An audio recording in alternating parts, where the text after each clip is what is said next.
Hi guys, कैसे हैं आप सब। आशा करता हूँ आप सब अच्छे होंगे। जैसे कि हम लोग प्रीवियस वीडियो में डिस्कस किए थे कि हाउ टू जो स्विंग ट्रेडिंग करने के लिए हमको क्या क्या चाहिए। पहले तो हमको चाहिए कि हम लोग ट्रेंड को आइडेंटिफिकेशन कैसे करें। ट्रेंड को आइडेंटिफिकेशन करने के लिए बहुत सारा मेथड है मार्केट में। जनरली मैं खास करके यूज करता हूँ सपोर्ट रेजिस्टेंस एंड आपका जो मूविंग एवरेज है और प्राइस एक्शन को लेके मैं ट्रेंड आइडेंटिफाई करता हूँ। नेक्स्ट हो गया आपका प्राइस एक्शन, मूविंग एवरेज और आप देख सकते हैं कि ट्रेंड लाइन। बस मैं ये चीज तीन चीजें यूज करता हूँ। हालांकि मार्केट में बहुत सारा इंडिकेटर है, बहुत सारा डिफरेंट मेथड है। तो आज हम एग्जांपल वाइज प्रैक्टिकली देखेंगे। अभी टाटा पावर में देखेंगे कि इसमें कैसे हम लोग ट्रेंड को आइडेंटिफाई कैसे करेंगे। ये हम वन डे टाइम फ्रेम में चार्ट को निकाल चुके हैं कि इसमें वन डे, क्योंकि स्विंग ट्रेडिंग करने के लिए आपको जनरली टाइम फ्रेम चूज करना पड़ेगा वन डे। और लॉन्ग टर्म इन्वेस्टिंग हो, फिर लॉन्ग टर्म के लिए आप कुछ कर रहे हैं तो आप वीकली और मंथली कर सकते हैं। कभी भी स्विंग ट्रेडिंग करना है तो आप खास करके ध्यान रखेंगे वन डे टाइम फ्रेम को आप चूज करें। तो इंट्राडे के लिए आप 15 मिनट, 1 आवर, 5 मिनट, जितना आपको फ्लेक्सिबल हो। पहले हम लोग देखते हैं कि ये जो चार्ट में इसमें कैसे हम लोग ट्रेंड को आइडेंटिफाई करें।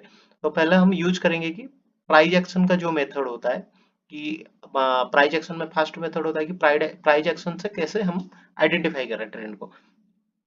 जब आप देखेंगे कि कोई भी स्टॉक में अप ट्रेंड होने के लिए ये मान के चलिए ये इसका रेजिस्टेंस हो गया, क्योंकि काफी दिनों से जैसे कि हम लोग बात किए थे कि सपोर्ट रेजिस्टेंस जो होता है, आप इसको सपोर्ट रेजिस्टेंस जोन मान सकते हैं, ऊपर वाला जोन को, और इसको आप सपोर्ट जोन मान सकते हैं। क्योंकि जब भी देखेंगे आप जस्ट करना ड्रॉ, अभी देखिए कि जब भी यहाँ पे प्राइस आ रहा है जो बॉटम लाइन पे 200 रुपीज पे आ रहा है, कोई ना कोई बायर इंटरेस्टेड हो रहा है। और सपोर्ट रेजिस्टेंस भी साथ साथ इसका क्लियर करते जाएंगे ताकि आप trend identification and support resistance भी आपको समझ में आए। तो इसमें हम लोग देख सकते हैं कि चार्ट में जब भी 200 पे प्राइस आ रहा है, कोई ना कोई इंटरेस्टेड हो रहे हैं इस स्टॉक को बाय करने के लिए। फिर जब भी ये आप देखेंगे 2021 से जब प्राइस ऊपर से जब भी बाइंग आ रहा है और प्राइस ऊपर धीरे धीरे मूव कर रहा है, फिर 250 का बाद सेलिंग आ रहा है कंटिन्यूअसली। आप देखेंगे एक जोन टाइप का बन गया था, 200 पे बाइंग हो रहा था और 250 के आसपास में ये सेलिंग हो रहा था। तो ये उसका बन गया था सपोर्ट और ये बन गया था रेजिस्टेंस। अब सपोर्ट रेजिस्टेंस एग्जैक्टली इसी हिसाब से एक्ट करता है कि एक रेंज का अंदर में ये जो प्राइस बॉटम लाइन जो बनता है, बार बार वहां से डिमांड क्रिएट होता है और फिर बाइंग आता है, उसको हम लोग सपोर्ट बोलते हैं। और ऊपर का रेजिस्टेंस, जब भी कोई भी स्टॉक हो, कोई भी कम्युनिटी हो, आप ध्यान रखेंगे कभी भी सपोर्ट या फिर रेजिस्टेंस ब्रेक करता है तो उसका बाद प्राइस ऑफसाइड डायरेक्शन में मूव देता है। क्योंकि ये जोन को हम कंसोलिडेशन जोन भी मान सकते हैं, क्योंकि बायर यहाँ पे बाय कर रहे हैं, वहां पे सेलिंग हो रहा है। तो बायर और सेलर का कंटिन्यूअसली ये जोन पे फाइट होते रहता है कि कौन डोमिनेट करेगा। पर यहाँ पे देखेंगे तो ये सेलर डोमिनेट कर गया। प्राइस हालांकि बायर ऊपर ले गए थे, लेकिन वहां पे सेलिंग प्रेशर इतना ज्यादा हुआ कि वो सस्टेन नहीं कर पाया, तो इसमें सेलर डोमिनेट कर गया। तो जब भी हम लोगों का प्राइस देखिए, इसमें देखेंगे कि अभी यहाँ पे ये जो जोन है, ये जोन पे प्राइस उसमें अपना जो सपोर्ट रेजिस्टेंस जोन को ब्रेक कर दिया। और उसका बाद प्राइस कभी ये जोन को कभी मुड़ के नहीं देखा। तो इसमें हम लोग आइडेंटिफाई करेंगे कैसे कि जब भी प्राइस, अब ये ध्यान से सुनिए, जब भी प्राइस प्राइस एक्शन का अकॉर्डिंग देखेंगे तो ये हायर हाई बनाता जाएगा, जो कि प्रीवियस उसका जो लो है उसको कभी टेस्ट नहीं करेगा। मतलब प्रीवियस लो को आएगा नहीं, तो आप समझ जाएंगे कि ये अप ट्रेंड में है। ये देखिए आप, ये जो इसमें प्रीवियस में जो भी हाई लगा था उसको ब्रेक किया, फिर प्रीवियस जो नीचे आया नहीं कभी प्राइस। सेम चीज आप देखेंगे, यही यही होता है प्राइस एक्शन से आप आइडेंटिफाई करेंगे higher high and lower low. अभी के लिए जो टाटा पावर में आप देखेंगे कि ये फिर से यही कंसोलिडेशन जोन पे फंस चुका है, जो कि इसमें ये जो अभी है फिलहाल के, ये इसका रेजिस्टेंस बन जा रहा है। अभी हम एक्टिव लाइव चार्ट में भी देख रहे हैं कि क्या हो रहा है, प्राइस ऊपर जा रहा है फिर नीचे आ रहा है, प्राइस ऊपर जा रहा है, जो साइड पे भी ये ब्रेक डाउन करेगा। तो अभी के लिए आपको यहाँ पे स्विंग ट्रेडिंग का कोई भी अपॉर्चुनिटी स्टॉक में नहीं है। जब भी प्राइस ऊपर जा रहा है, ऊपर जाने के बाद 460 के बाद सेलिंग आ रहा है, फिर 400 के पास बाइंग आ रहा है, 50 रुपीज के अंदर में, ये स्टॉक का बिहेवियर है। और आपको ट्रेडिंग करने के लिए, स्विंग ट्रेडिंग करने के लिए तो ये जो अभी स्टॉक है टाटा पावर में, इसमें कोई सेटअप नहीं बना हुआ है। सेटअप बनने के बाद और उसका बाद कॉन्फर्मेशन होने के बाद ही आप लोग कभी भी ट्रेड लीजिएगा। तो इसमें क्लियर कट दिख रहा है कि ये विजुअलाइज भी कर सकते हैं आपकी, ये ऑप ट्रेंड में है। और सेकंड जो चीज मैं बता रहा था आपको कि एक हो गया आपका प्राइस एक्शन का हिसाब से आप लोग देख सकते हैं स्टॉक का ट्रेंड। नेक्स्ट रहेगा हम लोगों का सपोर्ट रेजिस्टेंस या फिर ट्रेंड लाइन। सपोर्ट रेजिस्टेंस तो आप देख लिए, ये ट्रेंड लाइन कभी भी देखेंगे इसमें कि ये रहा ट्रेंड लाइन। कभी भी ये जो ट्रेंड लाइन है इसमें मल्टीपल टाइम टच होना चाहिए, जैसे सपोर्ट रेजिस्टेंस में सेम चीज है।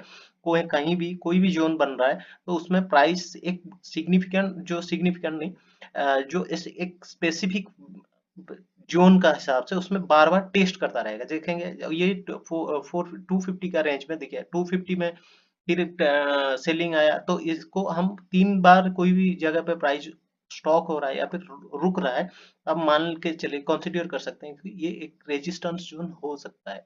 इसमें कोई भी ट्रेडिंग में कोई भी कंफर्मेशन नहीं है। और ये सेम चीज सपोर्ट रेजिस्टेंस जोन पे जो रहा सपोर्ट जोन पे भी सेम है। बार बार एक जगह पे आके प्राइस वहीं से बाउंस बैक कर रहा, तो वो एक सपोर्ट जोन या फिर आप मान सकते हैं इसको डिमांड जोन बोलते हैं। ये डिमांड जोन हो गया, ये सप्लाई जोन हो गया। डिमांड जोन में क्या होता है, डिमांड जनरेट होता है। जब भी प्राइस 200 का आसपास आता है, लोगों को लगता है कि फेयर वैल्यूएशन है, इस यहाँ पे बाय करना चाहिए स्टॉक को।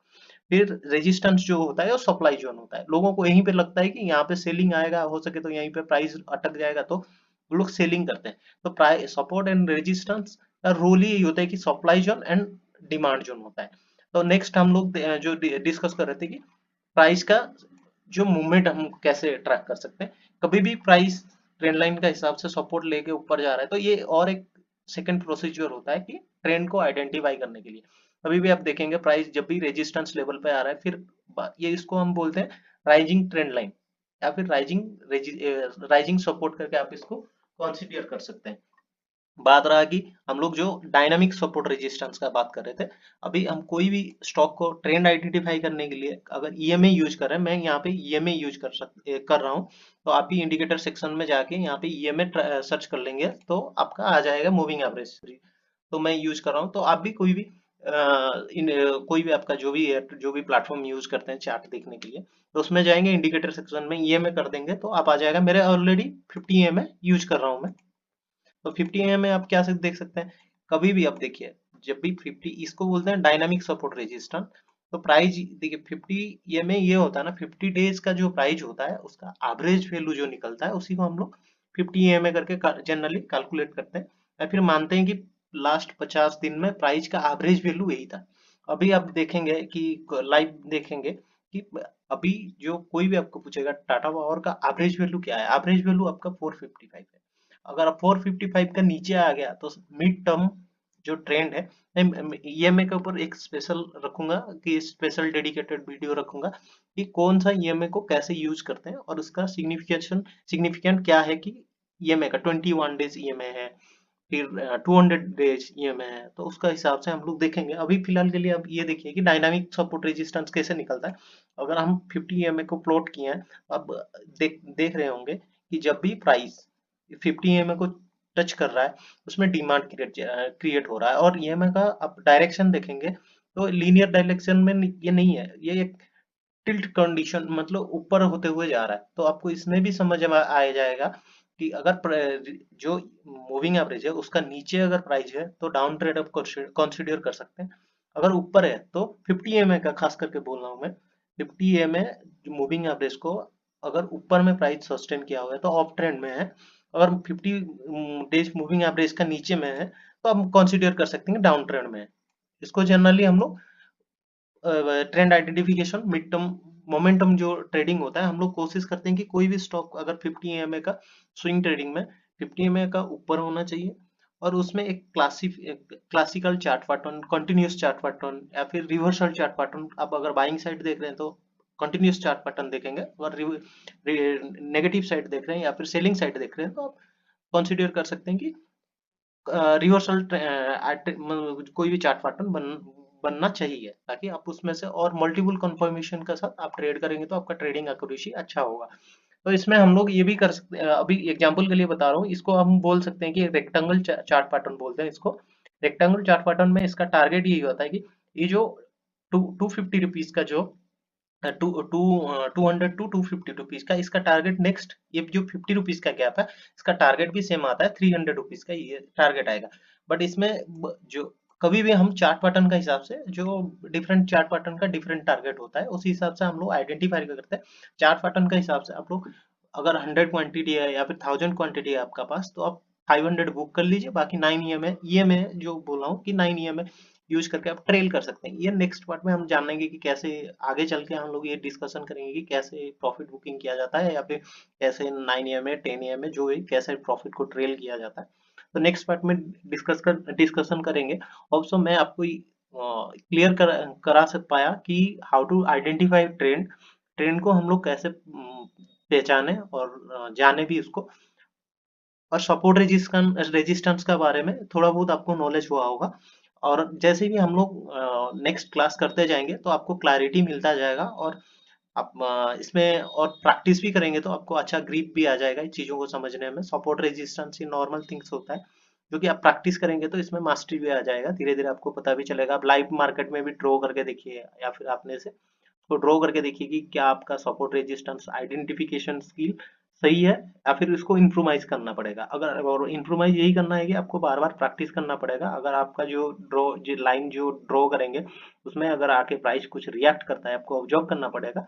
अगर तब फिर आप समझ जाएंगे, धीरे धीरे करते करते आपका एक्यूरेसी बढ़ेगा। और अभी फिलहाल के लिए अगर अब नया है तो इसको प्रैक्टिस करेंगे जितना हो जाएगा। आशा करता हूँ आपको ये वीडियो हेल्पफुल हुआ होगा, और मिलते हैं नेक्स्ट वीडियो में ऐसे ही डिस्कस करते हैं। आज हम लोग डिस्कस किए कि support resistance and stage of market जो है कि और सॉरी, मैं हम लोग और भी डिस्कस किए कि support resistance dynamic dynamic trend identification. तो थैंक यू, नेक्स्ट मिलते हैं नेक्स्ट वीडियो में।